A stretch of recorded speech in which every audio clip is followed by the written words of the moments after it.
कभी नहीं, ये क्या करिश्मा होगा जो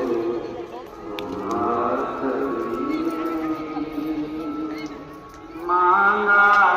भोलेनाथ से वरदान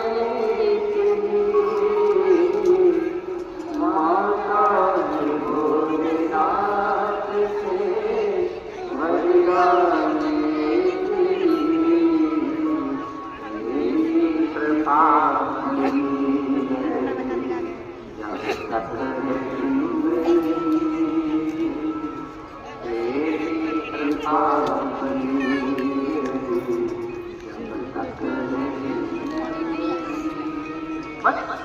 तू दयालु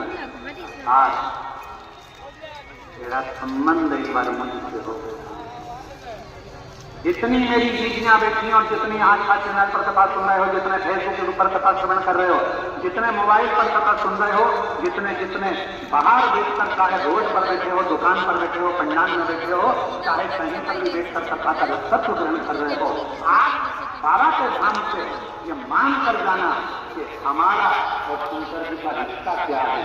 शिव जी को आज से अपना पिता मानना और पुत्र हो जाना, संबंध फिर देखो। एक बाप और बेटी का रिश्ता सबसे प्रबल रिश्ता,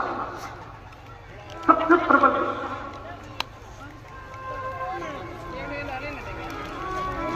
और देवघर की कथा है, ये